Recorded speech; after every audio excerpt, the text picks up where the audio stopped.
उड़ान IAS academy के e learning platform पर आप सभी छात्रों का स्वागत है। मेंस की परीक्षा देने वाले सभी छात्रों को सद्गुरु मालिक का आशीर्वाद प्राप्त हो, उनके इष्ट देवों का आशीर्वाद प्राप्त हो और उनका लक्ष्य पूरा हो। आज हम यहाँ पर जीएस के सामान्य अध्ययन के प्रश्न पत्र 4 पे चर्चा करेंगे। प्रश्न पत्र 4 का भाग 1 जो कि मुख्यतः फिजिक्स, केमिस्ट्री, बायोलॉजी का है, उस पर हम बात करेंगे फिजिक्स और केमिस्ट्री को आधार बनाकर।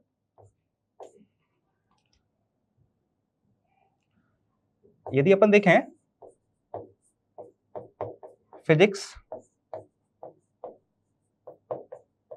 केमिस्ट्री और बायोलॉजी, इन तीनों भाग से मिलाकर हमको कुल 75 अंक के प्रश्न प्राप्त होते हैं। मुख्य बात ये नहीं है कि इनमें से क्या आएगा और उसे कैसे बनाना है। सबसे पहले यदि किसी मार्गदर्शक के रूप में मैं आपसे चर्चा करूं तो मुख्य बात जो हम लोग लगातार 2012 से एज अ गाइड फेस करते आ रहे हैं वह ये है भय कि ये विषय क्या हैं। बहुत सारे छात्र ऐसे होते हैं जो 10th के बाद विज्ञान छोड़ चुके होते हैं, उनके मुख्य विषय के रूप में ये नहीं रहता।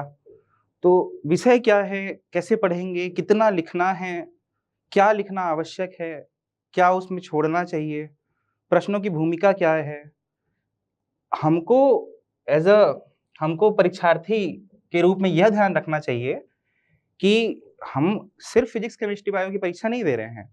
हमारे पास 7 अन्य प्रश्न पत्र भी हैं और ये जो सिलेबस बनाया गया है, यह जो प्रस्तुतिकरण है, यह सिर्फ और सिर्फ 10th के सिलेबस के बेस पे है, ना ही उससे अधिक है ना ही उससे कम है। सिर्फ हम उसी को आधार बनाकर पढ़ें, मन को शांत रखें तो बहुत अच्छा स्कोरिंग हम इसमें कर सकते हैं।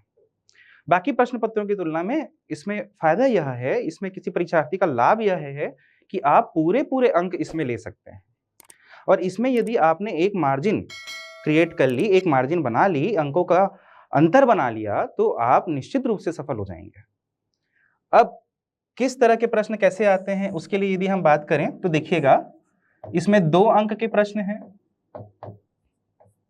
ध्यान दें यदि आप तो 4 अंकों के प्रश्न हैं, 8 अंकों के प्रश्न हैं और 15 अंकों के प्रश्न हैं। अंक की बात करें तो 2 अंक, 4 अंक, 8 अंक और 15 अंक। 2 अंक के प्रश्नों में आपको 8 प्रश्न मिलेंगे, प्रश्न संख्या। इसमें 5 प्रश्न मिलेंगे, इसमें 3 प्रश्न मिलेंगे और इसमें 1 प्रश्न आपको मिलेगा। कुल यदि हम अंकों का विस्तारीकरण देखें तो आप पाएंगे ये हो रहा है 16 अंक, ये हो रहा है 20 अंक, ये हो रहा है 24 अंक और ये हो रहा है 15 अंक। इस तरह से इसके अंकों का बंटन किया गया है। यदि आप इसे जोड़ें तो ये 75 अंक आप प्राप्त करते हैं। देखिए 8 प्रश्नों में फिजिक्स, केमिस्ट्री, बायोलॉजी तीनों ही मिल जाएगा आपको। इन 5 प्रश्नों का भी बंटन फिजिक्स, केमिस्ट्री, बायोलॉजी में हुआ है। ये भी पूरा फिजिक्स, केमिस्ट्री, बायोलॉजी के एक प्रश्न कम से कम मिलते हैं। अब इसमें कभी प्रश्न पत्रों में फिजिक्स और केमिस्ट्री के क्वेश्चन अथवा में आए हैं, कभी केमिस्ट्री और बायो के प्रश्न अथवा में आए हैं, कभी फिजिक्स और बायो के प्रश्न अथवा में आए हैं, जिनमें से एक प्रश्न आपको बनाना होता है। हम सिर्फ यह ध्यान रख लें कि हमें कितना पढ़ना है, उन प्रश्नों की भूमिका कैसे है, उनका चयन हम कैसे करें और हम अपना उत्तर लेखन कैसे करें, तो हम इसमें बहुत अच्छे अंक प्राप्त कर सकते हैं। यदि आप ये अंकों का बंटन पहले से जानते हैं तो ठीक है, अन्यथा इसका स्क्रीनशॉट लेके रख लें। 2 अंकों के 8 प्रश्न, 4 अंकों के 5 प्रश्न, 8 अंकों के 3 प्रश्न और 15 अंक का 1 प्रश्न। इस तरह से मिला के फिजिक्स, केमिस्ट्री, बायोलॉजी में हमको 75 अंकों का बंटन मिलता है, जिसमें आज अभी हम सर्वप्रथम फिजिक्स पे बात करेंगे कि किस तरह से प्रश्न आए हुए हैं, उन प्रश्नों की भूमिका क्या है और हमको उस पर कितना और लिखना होता है। इस पे यदि हम आगे बढ़ें, फिजिक्स की यदि हम बात करें तो आप इसमें पाएंगे हमारे सिलेबस में पहला जो दिया हुआ है परावर्तन यानी कि रिफ्लेक्शन को लेके, परावर्तन में समतल दर्पण, वक्रीय दर्पण मतलब उत्तल दर्पण, अवतल दर्पण, और उनसे होने वाली प्रतिबिंब रचनाएं। इसी में आप आगे बढ़ते जाएं तो ऐसा नहीं कि जो सिलेबस में लिख दिया गया है वही अंत है। जब उन्होंने परावर्तन लिख दिया है, उत्तल दर्पण से परावर्तन लिख दिया है या अवतल दर्पण से परावर्तन लिख दिया है, तो आपको थोड़ा सा उसमें कक्षा 10th का, कक्षा 10वीं का विस्तृत और अध्ययन करना पड़ेगा, तभी आप उसके उत्तर को समझ पाएंगे और लिख पाएंगे। निश्चित रूप से यह कठिन नहीं है, सिर्फ मानसिक भय बना लिया गया है। परावर्तन के विषय से बात करें, अपवर्तन इसमें हटा दिया गया जो पहले हुआ करता था। दूसरा इसमें विद्युत का विषय है, इलेक्ट्रिसिटी का टॉपिक है। इनमें कोर सब्जेक्ट्स की बात करूं तो इनके सब पार्ट्स और हैं। विद्युत के विषय में आपका विद्युत धारा, विद्युत विभव, विद्युत विभवांतर, पोटेंशियल डिफरेंस जिसको आप बोलते हैं, इस तरह के इसके सब पार्ट्स और बने हुए हैं। आगे हम इसमें चलें तो प्रकाश विद्युत प्रभाव, सोलर इफेक्ट जिसको आप बोलते हैं, प्रकाश विद्युत प्रभाव से संबंधित टॉपिक है। फोटो इलेक्ट्रिक इफेक्ट जिसे आप कहते हैं, इसके through solar panel, solar cooker आदि के बारे में हमको अध्ययन करना है। ऊर्जा के स्रोत, पीएन संधि डायोड, ऐसा आप तोड़ेंगे तो मुख्य 5 भाग इसमें दिखते हैं। इनके अलग अलग भाग और हैं। इनमें जो प्रश्न आते हैं उनको बनाना तो दूर की बात है, पहले उनको हम पढ़ें कैसे और उनका विस्तार हम कैसे करें, जैसा कि कहना चाहिए प्रश्न पत्र में पूछा गया है, उसमें हम अधिकतम अंक ले सकें। उदाहरण के तौर पर हम एक प्रश्न पे बात करते हैं जो मुख्य परीक्षा में पहले आया हुआ है, इस पे ध्यान दीजिए। ओम्स लॉ, ओम का नियम,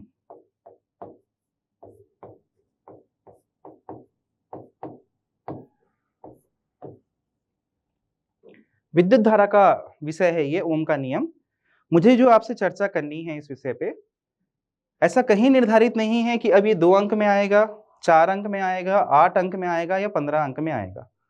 बाकी विषयों की तुलना में यदि हम विज्ञान के विषय देखें तो किसी एक प्रश्न को आप किसी भी अंक के प्रश्न में पूछ सकते हैं। यह प्रश्न 2 नंबर में भी आ सकता है, 4 में भी आ सकता है, 8 में भी आ सकता है और संभवतः 15 में भी आ सकता है। पढ़ने वाले छात्र किस तरह की गलतियां इसमें करते हैं, हम अपनी दृष्टि को सीमित रख लेते हैं, हमने जो पढ़ा उसे सीमित रख लेते हैं।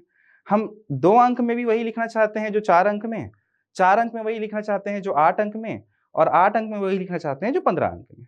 इस तरह हमसे वहां पे चूक होती है और हमें वह अंक प्राप्त नहीं हो पाते जो हमें प्राप्त होने चाहिए। इस पे यदि मैं विचार करूं या आपके साथ चर्चा करना चाहूं तो समझिए, ओम का नियम विद्युत धारा से संबंधित है। इस पे विस्तृत आगे की कक्षाओं में कभी बात करेंगे। अभी पुराने प्रश्नों पे एक विश्लेषण देना था तो मैं इस प्रश्न को चयन किया हूं। सबसे उचित प्रश्न मुझे ये लगा। समझिए, ओम का नियम यदि हम दिमाग में बैठाए हैं, हमें पढ़े हैं, तो हमारे दिमाग में ये बात सबसे पहले है, विद्युत धारा का मान विद्युत विभवांतर के मान के समानुपाती होता है। V is proportional to I. The value of electric current is directly proportional to the value of electric potential difference. ठीक है, इसी को शब्दों में लिखना, विद्युत धारा का मान विद्युत विभवांतर के मान के समानुपाती होता है, जो कि चालक के प्रतिरोध पर निर्भर करता है। जब हम ये समानुपाती चिन्ह हटाते हैं तो यहाँ R और ये I, V is equal to R I। यहां पर शब्दों में इसकी व्याख्या होती है बहुत आसान सी, विद्युत धारा का मान विद्युत विभवांतर के मान के समानुपाती होता है, जो कि चालक के प्रतिरोध पर निर्भर करता है। हमारे उड़ान इंस्टीट्यूट में, हमारी उड़ान अकेडमी में जो हम मेंस के टेस्ट सीरीज लेते हैं या पुराने भूतपूर्व छात्रों की जो उत्तर पुस्तिकाएं हमने देखी हुई हैं, इतना ही आप लिख दें और सोचेंगे कि ये 2 अंक का हमारा उत्तर हो गया। आप अनुभव कीजिए, 30 अंक के लिए लिखना पड़े, 30 शब्दों में लिखना पड़े 2 अंक के लिए, आपने एक परिभाषा लिखी, सूत्र लिखा, इतना लिख के छोड़ दिया। यदि आप ही उस प्रश्न पत्र को जांचेंगे तो कैसे 2 नंबर पूरा देंगे आप? मुश्किल हो जाता है किसी भी जांच करने वाले के लिए इसमें अंक देना। फिर क्या किया जाए इसमें? देखिए, ओम का नियम पूछा है, हम फिजिक्स के विषय पे बात कर रहे हैं, तो हम प्रयास करें कम से कम एक आसान सा रेखा चित्र बनाने का।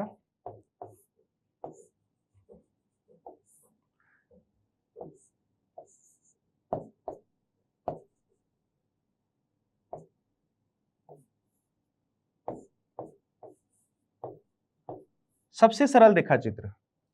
जरूरी नहीं है आप इसकी सारी भूमिकाओं के बारे में जान रहे हैं या नहीं जान रहे हैं।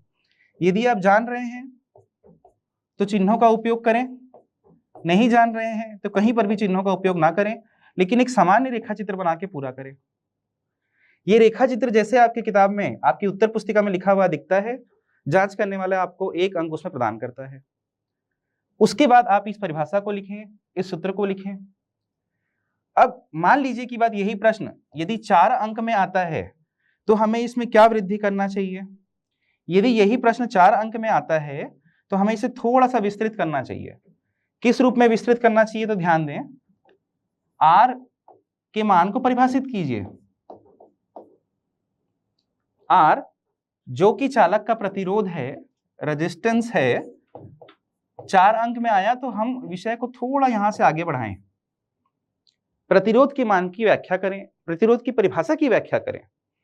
प्रतिरोध की प्रभाव की व्याख्या करना है, थोड़ा सा आप एक डायग्राम और उसमें बनाएं।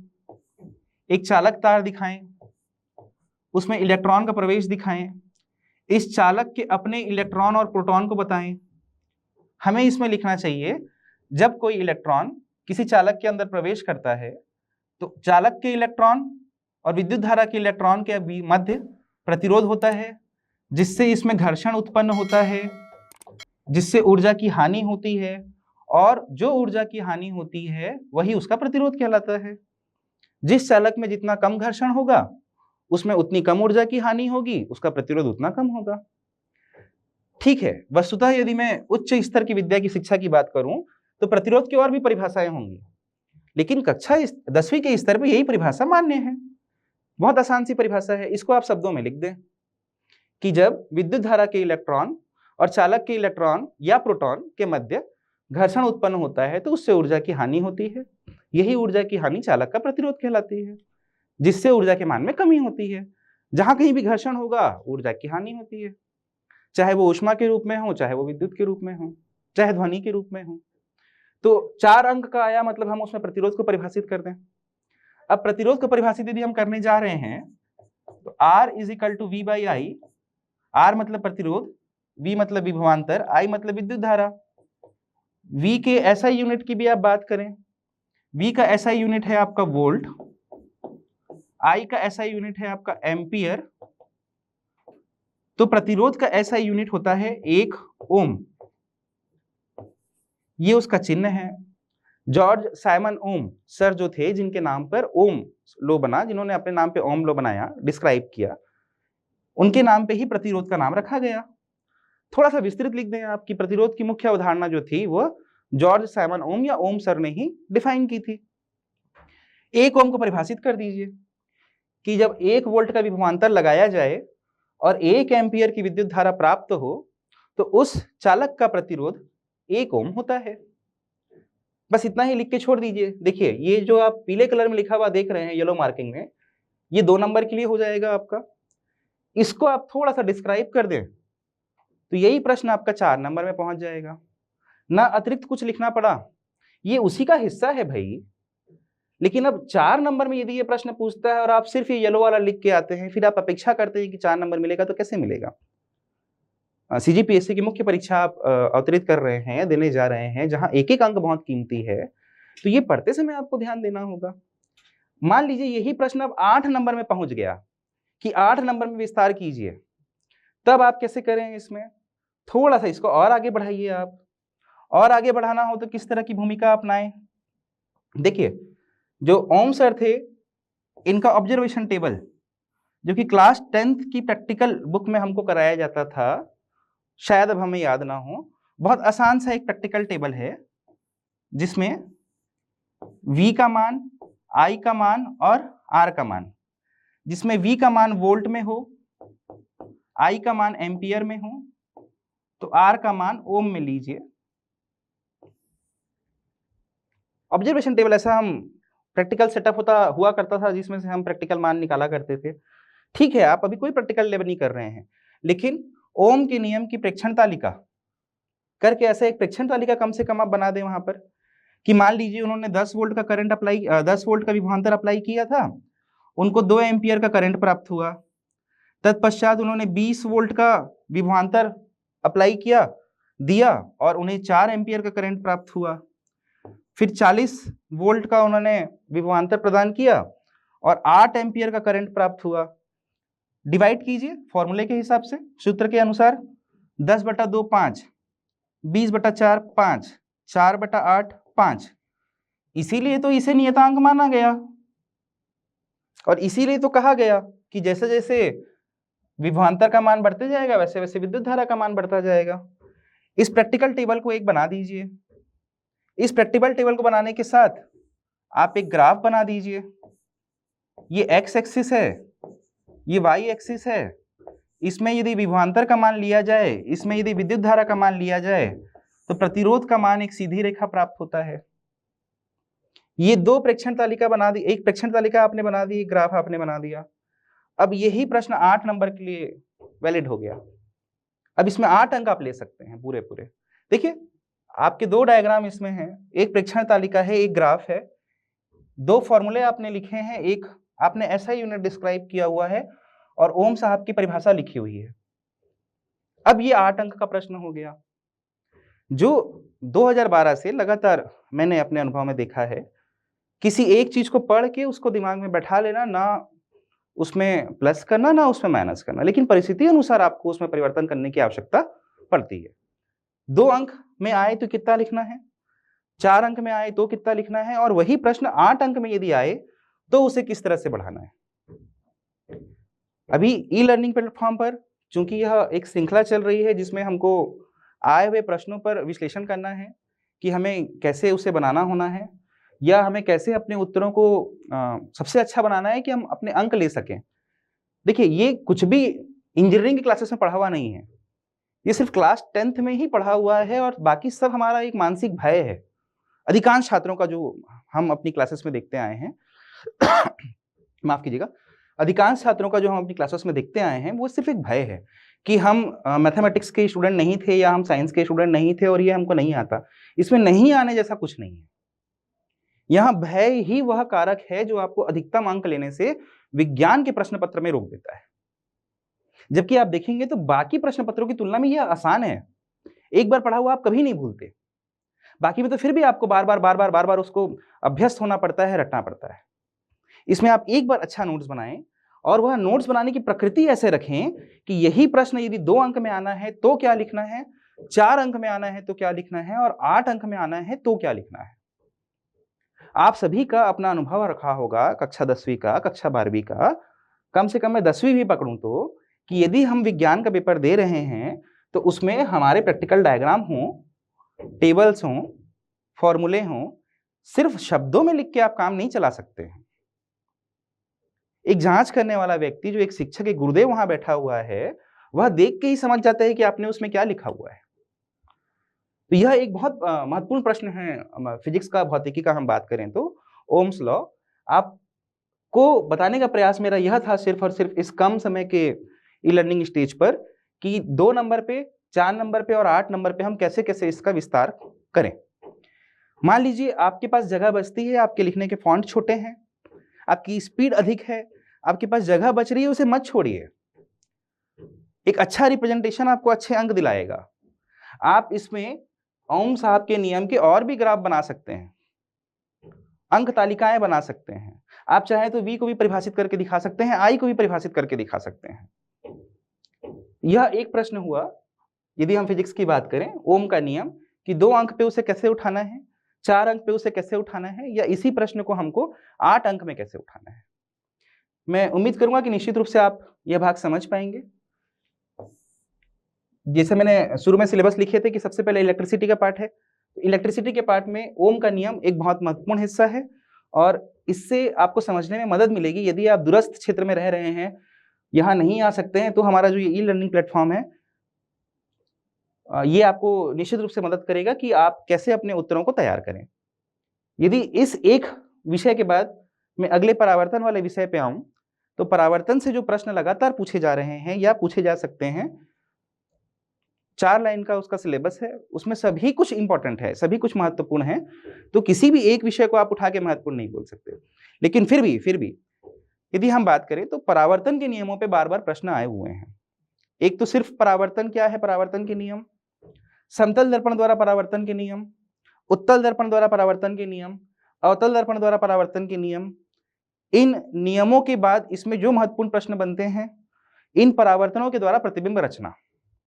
तो अभी आप गत वर्षों के प्रश्न देखेंगे तो उसमें परावर्तन के नियमों के जो प्रश्न आए हुए हैं, उसमें आप विस्तार से समझिए कि हम कैसे अपने आंसर को पढ़ें और प्रश्न पत्र में कितने अंकों में वह आए हैं, उसके हिसाब से अपने आंसर की भूमिका को कैसे बनाएं। ध्यान दें, यदि हम गोलीय दर्पणों, स्फेरिकल मिरर्स से परावर्तन के नियमों की बात करें, तो यह नियम कितने प्रकार के हैं या इनकी उत्तर रचना हम कैसे करें। पिछली बार यह 8 अंक में पूछा हुआ है, यह 4 अंक में भी पूछ सकता है, 2 अंक में भी पूछ सकता है। तो हम अपने आप को पहले से तैयार रखेंगे तब तो आप परीक्षा कक्ष में उसके अनुसार ढल पाएंगे। अचानक से कैसे आप उसको कम और ज्यादा कर पाएंगे। हम जो लगातार देखते आते हैं कि परीक्षार्थी मुख्य परीक्षा देते हैं और उसमें सफल नहीं हो पाते, वह बहुत अंकों का अंतर नहीं होता है, 10, 15, 20 अंकों का ही अंतर होता है और वह उस परीक्षा की लिस्ट से बाहर हो जाते हैं। वह 10, 15 अंक एकमात्र सिर्फ इस प्रश्न पत्र 4 में आप अपना कवर कर सकते हैं। जैसे मैं बात करूं, अभी मैं जिस विषय पे था, परावर्तन के नियम।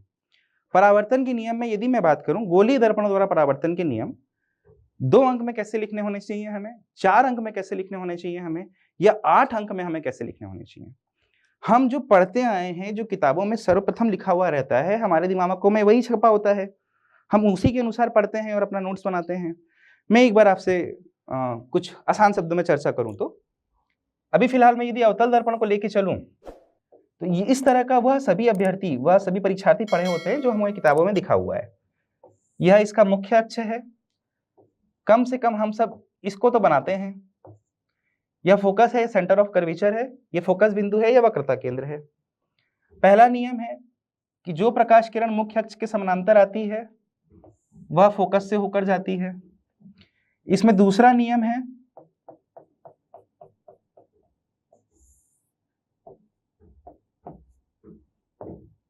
जो प्रकाश किरण फोकस से होकर आती है वह समानांतर जाती है। इसमें तीसरा नियम है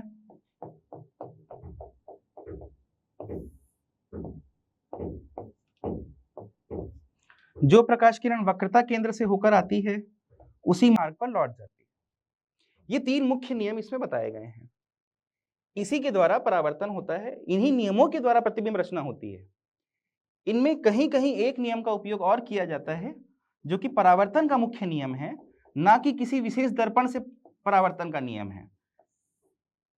इसे आप इस तरह के चित्रानुसार समझ सकते हैं। आपतन कोण का मान परावर्तन के कोण के मान के बराबर होता है। जितना मैंने अभी शब्दों में आपसे बात किया, इन्हीं को हम यदि शब्दों में लिख दें तो हमारा उत्तर तैयार हो जाता है। ये आपका अवतल दर्पण है, कॉन्केव मिरर है। इसमें हम जैसा शब्दों में लिखते हैं, नियम 1 के सामने आप शब्दों में लिखेंगे तो मुख्य अक्ष के समानांतर आने वाली प्रकाश किरण परावर्तन के पश्चात फोकस से होकर जाती है। The light rays comes parallel to the principal axis after reflection passes through the focus. दूसरा नियम, जो प्रकाश किरण फोकस से होकर आती है परावर्तन के पश्चात मुख्य अक्ष के समानांतर हो जाती है। The light rays which comes from focus after reflection passes through the parallel. जो प्रकाश किरण वक्रता केंद्र से होकर आती है उसी मार्ग का अनुसरण करते हुए वापस लौट जाती है। The light rays which comes from centre of curvature after reflection passes through the same path. This is the angle of incident is equal to angle of reflectance. आपतन कोण का मान परावर्तन के कोण के मान के बराबर होता है। अब इस तरह से इसे यदि लिखना हो तो निश्चित रूप से ये आपकी जगह को घेरेगा। निश्चित रूप से यह 4 अंक का प्रश्न बन जाएगा। मान लीजिए कि बात यही प्रश्न 2 अंक में आता है, तो हमको उस समय मैनेजमेंट कैसे करना है, रिप्रेजेंटेशन कैसे करना है, जिससे हम इसको 2 अंक में भी समेट सकें और वह अंक ले सकें। बहुत बार परीक्षार्थियों के द्वारा ऑफलाइन कक्षाओं में ये प्रश्न पूछे जाते हैं। ऐसा 4 डायग्राम बनाएंगे आप और 4 बार इसकी व्याख्या करेंगे, मतलब निश्चित रूप से आपको ज्यादा जगह चाहिए। निश्चित रूप से ये अधिक अंक का प्रश्न हो गया। लेकिन यदि इसको कम में समेटना है तब हमें क्या करना है। परीक्षा कक्ष में आपके पास सोचने का विषय नहीं होता, सोचने का समय नहीं होता, आपको पहले से उसके लिए तैयार होना पड़ता है। उसके लिए आप एक डायग्राम बनाएं,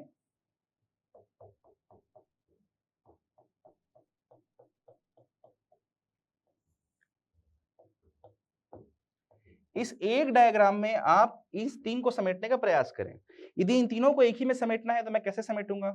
एज ए परीक्षार्थी मैं इसे कैसे समेटूंगा? ध्यान दीजिए, ये पहली प्रकाश किरण जो मुख्य अक्ष के समानांतर आती है, ये फोकस से होकर जाती है, मैंने इसमें 1 नंबर डाल दिया।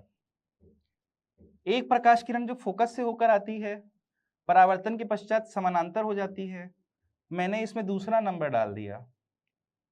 एक प्रकाश किरण जो वक्रता केंद्र से होकर आती है, उसी मार्ग का अनुसरण करते हुए लौट जाती है, मैंने इसमें तीसरा नंबर डाल दिया। एक प्रकाश किरण जिसके लिए आपतन कोण और परावर्तन कोण का मान आपस में बराबर होता है, मैंने उसमें चौथा नंबर डाल दिया। ये 4 डायग्राम को मैंने इसमें रिप्रेजेंट कर दिया। अब लिखें कैसे? एज अ गाइड या एज अ मार्गदर्शक मैं आपसे बात करूं, यहां पर हमने 4 अलग अलग व्याख्याएं लिखी थी, तो इसको 2 अंक में समेटना हो तो कैसे लिखा जाना चाहिए? समझिएगा, और यदि सुन के याद रख सके तो प्रयास कीजिएगा। दर्पण के सापेक्ष समानांतर आने वाली प्रकाश किरण फोकस से होकर जाती है, फोकस से होकर आने वाली प्रकाश किरण समानांतर हो जाती है, तथा सी से होकर आने वाली प्रकाश किरण उसी मार्ग पर वापस लौट जाती है। आपने इसे 2 लाइन में समेट दिया। अब ये आपके अपने परसेप्शन पर डिपेंड करता है कि आप पढ़ते समय उसे कैसे पढ़ रहे हैं। परीक्षा पास करना है ऐसा सोच के पढ़ेंगे तो आप हड़बड़ाएंगे। बहुत अधिक ज्ञान लेना है, अरे उसकी आवश्यकता ही नहीं है। आपको इंजीनियरिंग नहीं करना है भाई, आपको फिजिक्स में एमएससी नहीं करना है। क्लास 10th का सिलेबस है, किताबों में गुरुजी लोगों ने पर्याप्त लिख के रखा हुआ है, टीचर सर लोगों ने पर्याप्त लिख के रखा हुआ है, आप बस उसका अध्ययन अपने विशेष क्षमता से करें, अपने मन से करें तो सब आपको उसका उत्तर प्राप्त होगा। देखिए 1 2 3 4 ये 4 डायग्राम बनाना, इसकी 4 व्याख्याएं लिखना, इसको 4 या 8 अंक का प्रश्न बना देता है। इसी को एक डायग्राम में समेट देना 2 अंक का प्रश्न बना देता है। बहुत टेक्निकल सैटेलाइट लॉन्चिंग साइंस इसमें कुछ नहीं है। अरे भाई, जो मोबाइल आप यूज कर रहे हैं, क्या आपको पता है उसका फंक्शन क्या है? किस एंड्रॉइड वर्जन पे वो चलता है? कैसे काम करते हैं उसके इलेक्ट्रॉनिक डिवाइस? आप कर रहे हैं ना उसे उपयोग। जो गाड़ी आप चलाते हैं, स्कूटी, कार, आपको पता है कितने वॉल्व इंजन है, पेट्रोल की दहन क्षमता क्या है, डीजल की दहन क्षमता क्या है, इंजन काम कैसे करता है, न्यूटन का कौन सा नियम उसमें लगता है, लेकिन आप चला रहे हैं ना। हम यह लगातार देखते आ रहे हैं, खासकर विज्ञान की इस परीक्षा पत्र पे, कि छात्र मानसिक भय में ज्यादा होता है कि क्या पढ़ना है, कितना पढ़ना है, कैसे लिखना है। ऐसा कुछ नहीं है।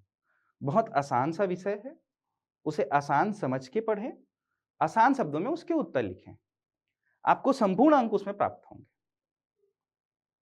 देखिए किस तरह से हम उसे बहुत आसानी से समेट सकते हैं। अब कुछ चीजें सिलेबस से हट गई है, हमको लगातार ये प्रश्न भी मिलते हैं कि सर वो सिलेबस में तो नहीं लिखा है। अरे भाई, परावर्तन यदि उसमें लिख दिया है, ठीक है, हम परावर्तन में बहुत डीप ना जाएं, लेकिन कुछ तो हम अपने दिमाग में ऐसा रखें कि उससे आगे पीछे हमको कुछ बढ़ाना पड़े, 2 नंबर का, 4 नंबर का, तो हम कितना बढ़ा सकते हैं या कितना कम कर सकते हैं। बहुत कठिन कार्य नहीं है ये।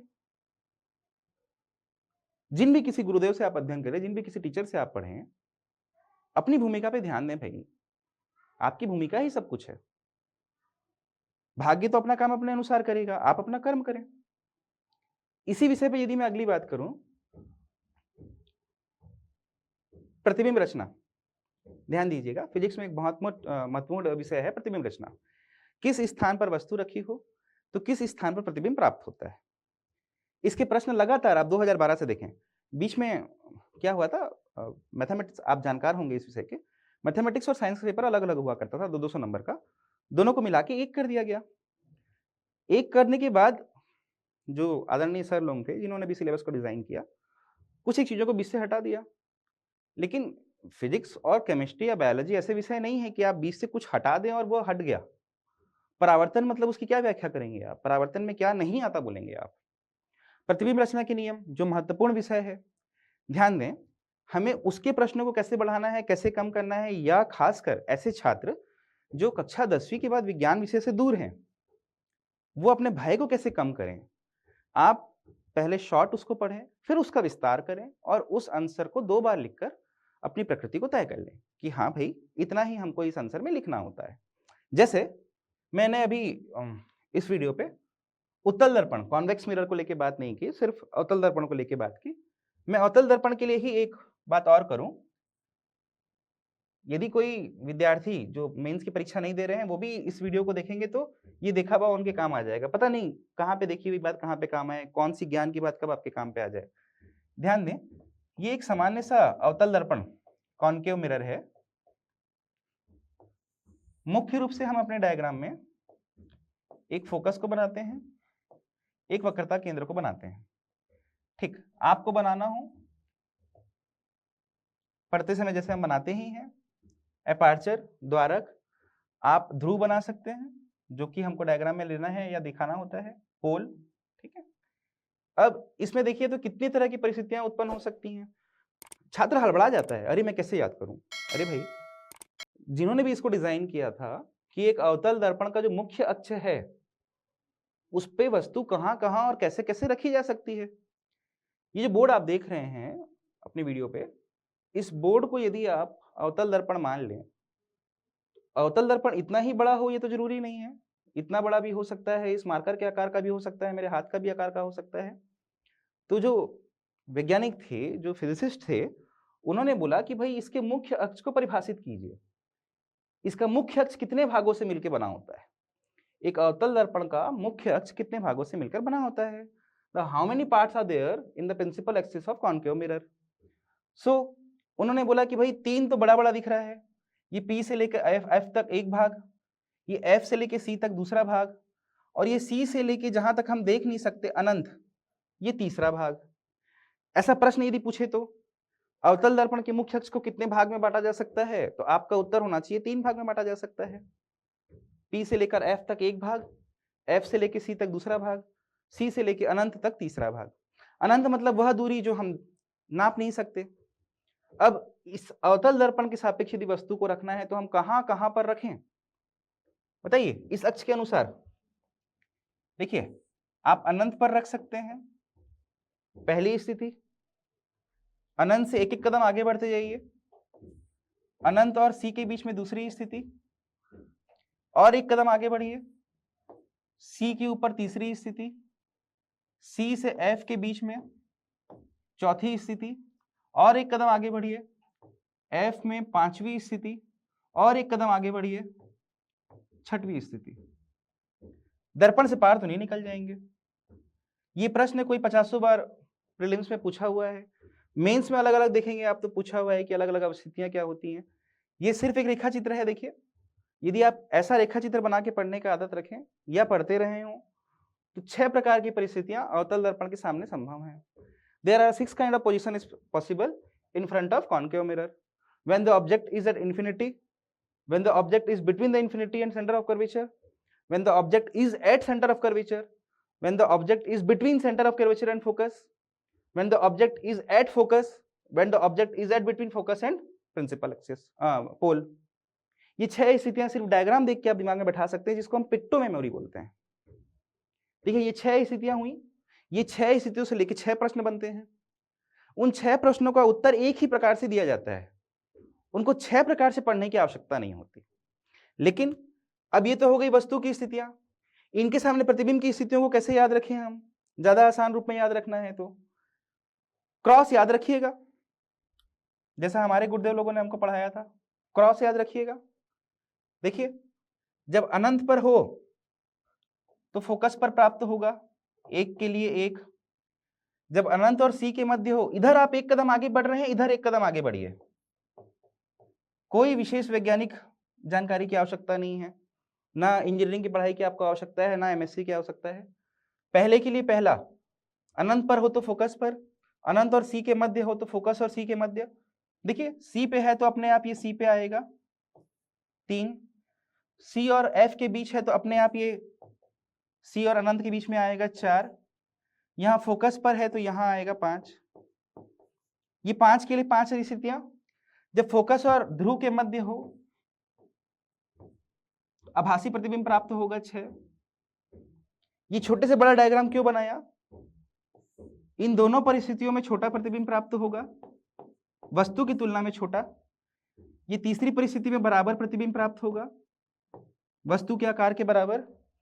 इन दोनों परिस्थितियों में वस्तु से बड़ा प्रतिबिंब प्राप्त होगा। देखिए, एक इस डायग्राम के माध्यम से आप कितने सारे आंसरों को समिष्ट कर सकते हैं, एब्स्ट्रैक्ट निकाल सकते हैं। ध्यान दीजिए, जो उल्टा बन रहा है ये वास्तविक प्रतिबिंब है, रियल इमेज। जो सीधा बन रहा है ये आभासी प्रतिबिंब है, virtual image. Inverted and real, virtual and erect. देखिएगा कितनी बार इसमें से प्रारंभिक परीक्षा में और मुख्य परीक्षा में जो प्रश्न आए हैं, सिर्फ इस एक चित्र के माध्यम से सब समाविष्ट है। ध्यान दें, यदि आप इसका स्क्रीनशॉट लेना चाहें, ध्यान दीजिएगा। अवतल दर्पण के सापेक्ष कितनी परिस्थितियों में वास्तविक प्रतिबिंब प्राप्त होता है, व्याख्या कीजिए। In how many positions the real image can get in front of concave mirror, describe. 5 परिस्थितियों में वास्तविक प्रतिबिंब प्राप्त होता है, एक परिस्थिति में आभासी प्रतिबिंब प्राप्त होता है। किस परिस्थिति में आभासी प्रतिबिंब प्राप्त होता है? जब वस्तु F और P के मध्य रखी हो, फोकस और ध्रुव के मध्य रखी हो, तभी हमें आभासी प्रतिबिंब प्राप्त होता है। ठीक, ध्यान दीजिएगा। उन परिस्थितियों की व्याख्या कीजिए मुख्य परीक्षा में, उन परिस्थितियों की व्याख्या कीजिए जब अवतल दर्पण के सापेक्ष हमें छोटा प्रतिबिंब प्राप्त होता है। प्रश्न थोड़ा सा घुमा दिया उन्होंने, क्या कठिन है इसमें? ये तो छोटा नहीं है, देखिए बड़ा बनाया मैंने। उन परिस्थितियों की व्याख्या कीजिए जिसमें अवतल दर्पण के सापेक्ष छोटा प्रतिबिंब प्राप्त होता है। एक का एक था, दो का दो था, तो आपको लिखना होगा पहली परिस्थिति जब वस्तु अनंत पर रखी हो, दूसरी परिस्थिति जब वस्तु वक्रता केंद्र और अनंत के मध्य रखी हो। एक डायग्राम में दोनों को बना दीजिए। देखिए, छोटा और वास्तविक प्रतिबिंब, बराबर और वास्तविक प्रतिबिंब, बड़ा और वास्तविक प्रतिबिंब, आभासी, सीधा और बड़ा प्रतिबिंब।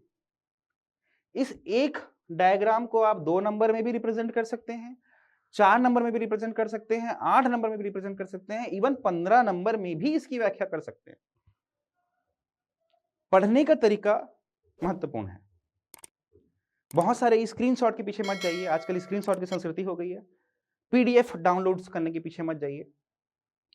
जब तक आप कॉपी पेन नहीं रखेंगे, पेन नहीं चलाएंगे, विद्या प्राप्त नहीं होगी। ये बोर्ड परीक्षाएं नहीं है जिसमें मार्क्स को लिखकर आप मार्क्स को लेके आप डिग्री लेके बैठ जाएंगे। ये आर या पार की लड़ाई है। इसमें प्रतिद्वंदी परीक्षार्थी से 5 अंक ज्यादा आपको डिप्टी कलेक्टर बना सकता है, 5 अंक कम आपको उस परीक्षा से वंचित कर सकता है। बहुत कम समय में आप मुख्य भाव को ग्रहण करने का प्रयास करें कि भौतिकी का जो सिलेबस हमारे पास है, सिर्फ क्लास 10th का सिलेबस है।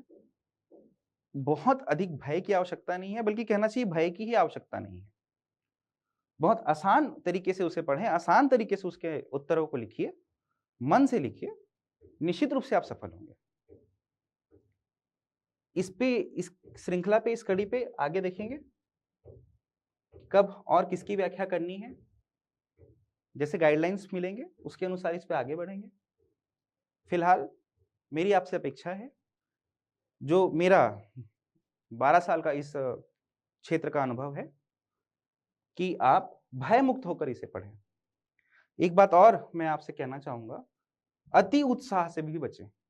हमने देखा है विज्ञान विषय के परीक्षार्थी, मुझे तो ये आता है, ऐसा करके भी वो या तो पढ़ते नहीं या तो बहुत ज्यादा लिख देते हैं। किसी एक उत्तर में बहुत ज्यादा लिखना आपके समय को खराब करता है। जो नहीं पूछा है वो भी आप यदि लिखने जा रहे हैं, तो आप इस विषय के दूसरे जो प्रश्न हैं, आगे के प्रश्न हैं, उसमें अपने समय को कम कर रहे हैं भाई। और एक प्रश्न छूट गया आपका, मतलब आप उस रेस से पीछे हट गए। तो ना भय आपको सफलता दिलाएगा, ना ही अति उत्साह आपको सफलता दिलाएगा। सम स्थिति, स्थित प्रज्ञ स्थिति में आप अध्ययन करें। पर्याप्त समय आपके पास है। यदि आपको लगता है कि आपका मुख्य परीक्षा के रूप में चयन होने वाला है, मुख्य परीक्षा में चयन होने वाला है, मन से अध्ययन करें, निश्चित रूप से आपको सफलता प्राप्त होगी। मैं विवेक अग्रवाल, आज के लिए फिजिक्स के विषय पे, भौतिकी के विषय पे इतना ही। आगे और किसी विषय पे लेके हम बात करेंगे कि हमें किस तरह के अध्ययन करना चाहिए या किस तरह के नोट्स हमें बनाने चाहिए, और परीक्षा के लिए किस तरह की भूमिकाओं पे हमको तैयार रहना चाहिए। निश्चित रूप से जो भी आप पढ़ाई करें, सद्गुरु मालिक, आपके इष्ट देव आपको सफलता प्रदान करें, उनका आशीष और आशीर्वाद आपको प्राप्त हो। धन्यवाद।